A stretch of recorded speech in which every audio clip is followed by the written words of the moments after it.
Alright, so we are recording. It is Gen 7 never used. Um, it's for a tournament called LGBTPL. I'm a manager of the team Transgender Talent Flames. I'm playing Mr. Aldo, who is supposedly a Gen 7 NU main, and I have not played this tier in around 3.5 years. In fact, if you go back to the YouTube channel, you'll find a Gen 7 NU video of me playing it 3.5 years ago. So let's go. Let's analyze the team preview very quickly. He has a Glalie. The Glalie is probably going to be his main wall breaker. Um, that is either a Specs Exceligor or a lead Final Gambit Exceligor. I thought the Exceligor would lead. So I wanted something good against Exceligor. I thought out of three Pokemon that could lead, being Glalie, Seismitoad, and Exceligor, Golbat did well against two of them, so I decided to lead with Golbat. And turns out to be Incineroar, not Golbat.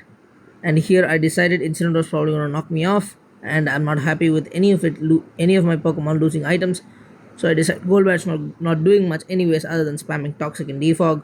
So I decide I let the item go for a Toxic on the Incin. And here I click Roost, speed it up, I click Roost, and okay, bit too fast, Toxic, Stealth Rock, and here I obviously defog, and this Mega Glalie comes in. Here I go to Incin because it's the obvious switch, and he reads it, he Megas and Earthquakes, and here I thought that if Mega Glalie dies, then he can't really get past Steelix because he needs Return or Double Edge to get past Steelix, because the Steelix is obviously specially defensive. So how does he get past Steelix? For Klinklang to sweep or for Specs Exceligor to sweep? And I decided this was Specs Exceligor and not Lead Exceligor because it didn't lead. So I decided to click. What did I click? I clicked Knockoff, anticipating this Zato switch or anticipating this Seismitoad switch, which never came. And here I decided because I was a bit sad here because the berry did not activate. The berry is for 25%. Figgy berry did not activate here, and I was a bit sad here. So I decided to just let the Incin go and take Heliolisk, Thunderbolt. Zato comes in and he overpredicts. So if he had clicked Earthquake here, he would have gotten the Incin. Turned out that didn't happen, and he clicks Roost, and I click Knockoff here, get a hefty chunk of damage on Zato. Incineroar takes some damage as well, and I get a free switch to Heliolisk, which is my main win con here, because this Heliolisk is the only difference from the team I used 3.5 years ago. I used Choice Specs Heliolisk there, and this is not a Choice Specs Heliolisk, this is Magnet. And Hyper Voice does 44. I go to Golbat in case Stealth Rocks happen. Stealth Rocks do happen, and instead of defogging, I decide to click Toxic on this very telegraph Mega Glalie switch. Mega Glalie comes out, Toxic happens, and I go to Incin and I sack it because it's pretty low. And now Heliolisk has a free Thunderbolt.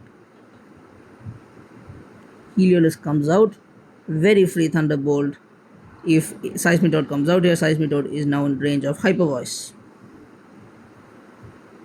Thunderbolt comes out, and I just click Hyper Voice here. But what happens is he again ends up over predicting, goes to his Mega Glalie, and his Mega Glalie dies. Incineroar comes in, and I simply click Volt Switch, go to Golbat, and here again I thought he'd knock off. Flare Blitz was also fine because I never died to Flare Blitz. That EV to survive Flare Blitz after Stealth Rock. So now what happens is I just click Defog and Golbat dies. And now this Incin is now in Thunderbolt range. So Heliolisk again has a free Thunderbolt. This does not kill without Magnet, by the way, which is why Magnet is important. Expert belt is also a good item, but expert belt Heliolist does not kill. Excelgor comes out, and this is specs, so I go to Steelix because there's no way he focus blast here. And if you focus blast here, it's free setup for Vivillon.